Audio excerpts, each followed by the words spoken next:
Candidate তাদেরকে বলছি আপনারা একটি আলাদা লাইন করুন। ক্যান্ডিডেট ও ইলেকশনে তাদেরকে বলছি আপনারা একটি আলাদা লাইন করুন।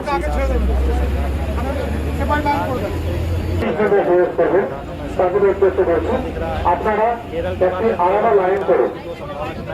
তো ইলেকশন এজেন্ট যারা আছেন তাদের উদ্দেশ্যে বলছি আপনারা सीटों पर आगे चल रही है। अभी तक केवल असम के रुझानों में बीजेपी को बहुमत मिल गया, बहुमत का आंकड़ा पार कर लिया है हिमंता बिस्वा शर्मा ने। बंगाल में 124 पर बीजेपी आगे चल रही है, टीएमसी 109 पर। अभी यहाँ पर टक्कर चल रहा है, कब तक साफ होता है? लगता है कि आज बंगाल के जो नतीजे हैं वो लंबा वक्त लेंगे नतीजे आने में, जिस तरीके से रुझान आ रहे हैं। जैसा अभी तक उम्मीद किया शुरुआत में ये कहा जा रहा था कि काफी जोर शोर से बीजेपी तरफ से दावा था, शुभेंदु अधिकारी कह रहे थे कि हम एक तरफा आएंगे, लेकिन रुझानों से वैसा नहीं दिख रहा है। देखिए सौरभ, अब इस जितने भी रुझान है, देखिए 236 का आ गया है, 293 है, बीजेपी 124 है। 124 में से अब सरकार बनाने के लिए इनको कितने चाहिए? सिर्फ 22 चाहिए सत्ता में आने के लिए। तो बीजेपी का और लगातार जब से हमने ट्रेंड ये देखा, ये ट्रेंड ये बता रहा है जो बीजेपी लगातार आगे बढ़ रही है। हाँ, टीएमसी भी बढ़ रही है, लेकिन टीएमसी लगातार पीछे से बढ़ रही है। बिल्कुल ठीक है, पीछे वो पड़ी हुई है, ठीक है, चेज कर रही है वो, मतलब बीजेपी को टीएमसी चेज कर रही है और बीजेपी लगातार अपने दमखम से बीजेपी आगे बढ़ रही है। तो मुझे जो ये रुझान लग रहा है, इस रुझानों से बीजेपी सत्ता में आते थे। अब देखिए 21 हो गया, अभी इनको 21 मतलब 125 का आंकड़ा ये बीजेपी। तो मुझे लगता है कि 150 के आसपास बीजेपी रहेगी और ये 112 120 के आसपास इनका रहेगा और अन्य के खाते में जो 5-7 जो वोट है वो 5-7 जाएगा। ये तो है बंगाल में अभी तक की है, लेकिन जितना नुकसान डेंट सोच रहे थे टीएमसी को रुझानों से, उतना डेंट तो दिखता नहीं है, दिख नहीं रहा है। लेकिन जो सबसे ज्यादा नया रुझान दिख रहा है वो तमिलनाडु का, जहां पर थलपति विजय की जो पार्टी थी टीवी के, पहली बार चुनाव लड़ रही थी जैसा उम्मीद किया जा रहा था, और अभी वो डीएमके को टक्कर दे रही है। 45 सीटों पर वो आगे चल रही है, डीएमके 46 सीटों पर आगे लगातार। ये बहुत मतलब एक जैसा उम्मीद किया जाता था कि रुझानों में कि इस बार तमिलनाडु में क्या नई सरकार दिख मिल सकती है। टीवी के जो है या तो किंग मेकर बनेगा, किंग मेकर की भूमिका में आ सकता है। अब सौरभ किंग मेकर नहीं, अब वो किंग बनेंगे, हो सकता है विजयन अब किंग बनेंगे। और जिस तरह का है, जिस तरह का हम गठबंधन की राजनीति में जब जिस तरह देखते हैं, जो पार्टी बार्गेन करने की स्थिति में होती है वो बार्गेन करती है। और जो विजयन है, विजयन अब मुख्यमंत्री विजयन ही बनेंगे, जो मेरा अपना जो अभी तक का थलपति विजय अगर सीएम बनेंगे, या तो बीजेपी के समर्थन से बनेंगे या डीएम के समर्थन से बनेंगे। लेकिन बनेंगे चुनाव से पहले भी उनका एक बयान था, उन्होंने कहा था कि जो सेंटर की कांग्रेस हो तो मेरे साथ है, लेकिन स्टेट की कांग्रेस मेरे खिलाफ है। तो अब ये वो सरकार किसके साथ बनेंगे ये तो देखना होगा। ये देखिए सियासत में क्या होता है, जो सियासी रोटियां जो अपने फायदे और नुकसान के हिसाब से होता है, और जिस समय में जो मौका देख के चौका मारा जाता है, ठीक है। तो अभी उनके पास चौका क्या, उनके पास छक्का मारने का ये है। और जो ये बन रहा है और जो ट्रेंड है, देखिए ये जो ट्रेंड आप देख रहे हैं, ये ट्रेंड अब एस्टेब्लिश ट्रेंड है। अब इस ट्रेंड में अब ज्यादा मतलब बहुत बड़ा परिवर्तन जो है, सो बहुत बड़ा परिवर्तन अब होने वाला इसमें नहीं,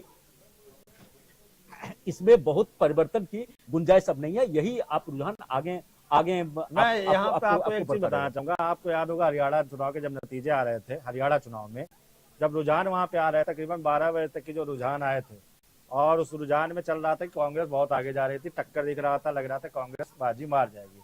लेकिन 12 बजे के बाद जब रुझान नतीजों में बदलना शुरू हुए, धीरे धीरे बदलना शुरू हुए, शाम तक की पता चलता है कि हरियाणा में बीजेपी 50 पार कर जाती, जो उसने कभी तक नहीं हासिल किया था वो सीटें हासिल कर लेती है। सौरभ ये देखिए, सौरभ ये आपको बिहार का भी होगा। और आप देखते हैं जो मेटल, और हम लोग जब बचपन में पढ़ते थे मेटल और नॉन मेटल, उसमें एक अपवाद भी पढ़ते थे। तो ये जो 1-2 चुनाव है वो अपवाद थे। हरियाणा में कुछ मेरेकल, इस तरह का मेरेकल वाला मामला हो गया, उसके बाद बिहार में इस तरह का हुआ। लेकिन अब जो है, सो अब एक अगर आप एस्टेब्लिश ट्रेंड की बात करें, स्टेट्स की बात करें, तो एक ये ट्रेंड एस्टेब्लिश हो गया लगातार। जो आप देखिए पश्चिम बंगाल में बीजेपी का ग्राफ अप हो रहा है, बीजेपी 130 के करीब पहुंच चुकी है, टीएमसी जो है सो आपको 119 है। तो ये जो गैप है 11-12 सीटों का, जो ये गैप आप जो देख रहे हैं 11-12 सीटों का, ये मुझे लगता है ये लगातार रहेगा। और आप थोड़ी देर में, आप आधे घंटे में आप देखेंगे मतलब तो बीजेपी 145-46 पे रहेगी, और 10-15 सीटें ही बहुमत से दूर है, वो ला सकती है। बड़ी खबर यह है कि तमिलनाडु में थलपति विजय की पार्टी ने हाफ सेंचुरी लगा दी है, 50 सीटों पर वो आगे चल रही है रुझानों में। तो तमिलनाडु की राजनीति में जो इस बार टीवी के थलपति और विजय। मैं एक सेकंड आपको रुको, ये पहली बार ये सब आप देखिए अभी रुझानों में ये हुआ जो टीवी के जो है सो डीएमके से आगे आगे आगे बढ़ आगे चुकी आगे है। बिल्कुल। और ये मतलब बड़ी बात है कि क्योंकि थलपति विजय की जो रैलियां थी, जिस तरीके से उनके रैली में भगदड़ मचता है, काफी बवाल होता है।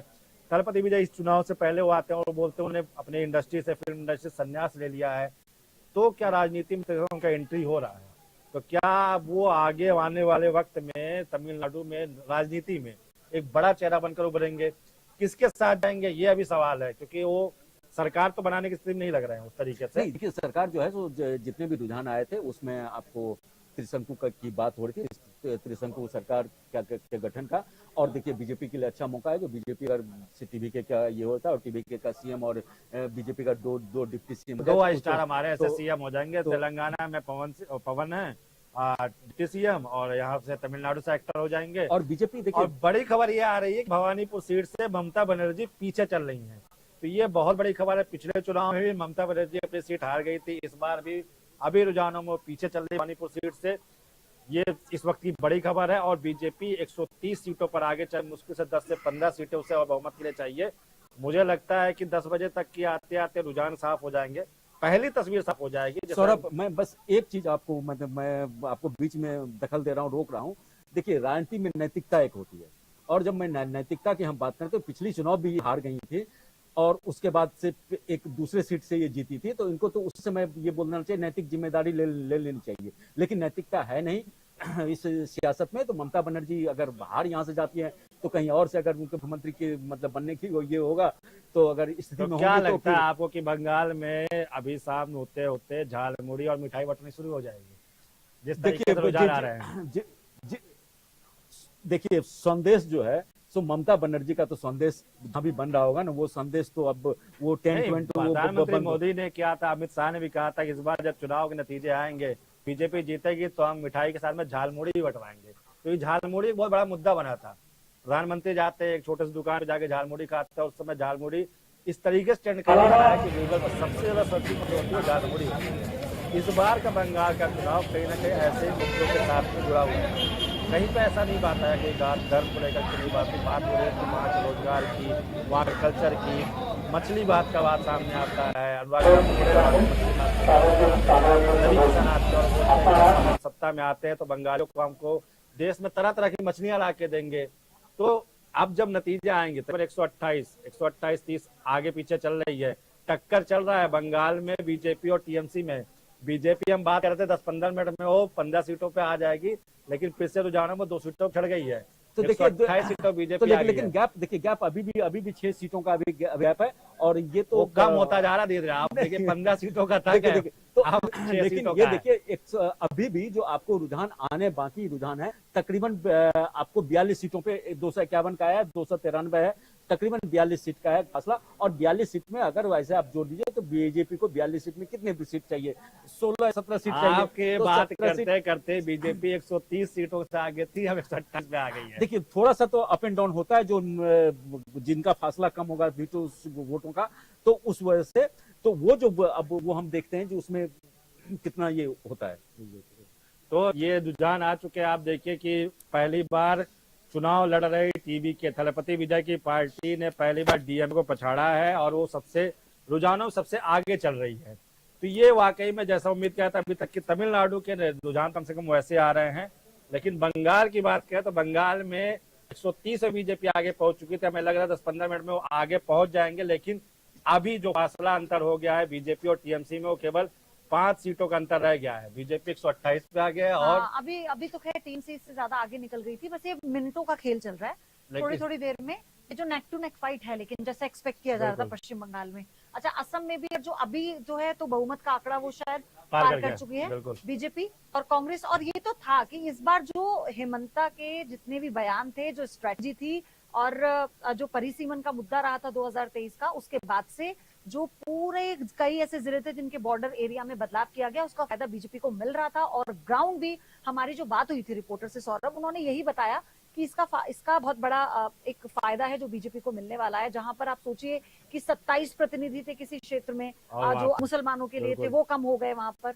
तो ये तो एक मुद्दा था और इसको कांग्रेस ने भुनाया। लेकिन मुझे अगर हम सिर्फ असम की बात करें तो यहाँ पर मुझे ऐसा लगता है कि कांग्रेस का बड़े नेताओं का बीजेपी में चुनाव से पहले आ जाना, उसके अलावा वहां पर कोई चेहरा ना होना, प्रियंका गांधी को जाकर मोर्चा संभालना, ये बताता है कि पार्टी में कितनी टूट थी। और एक बार फिर से कांग्रेस को ये बता दिया कि अगर ये इसी तरह का रुझान जो है ये आंकड़ों में कन्वर्ट हो जाता है तो फिर वही बात है कि सब कांग्रेस को वही सलाह देंगे कि आप आत्ममंथन कर लीजिए। क्योंकि असम में बड़े चेहरे कांग्रेस के जो थे वो बीजेपी में चले गए थे, तो कोई चेहरा था नहीं, उसका नुकसान मिला।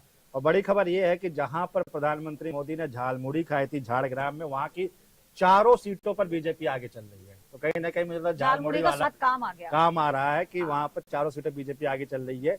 बंगाल में मामला फंसता हुआ दिख रहा है, अभी भी थोड़ा टक्कर दिख रहा है। असम में क्लियर है, बहुत ज्यादा ऊपर नीचे होगा तो कुछ सीटें होंगे, लेकिन बंगाल मतलब असम में हिमंता सरकार आ रहा है।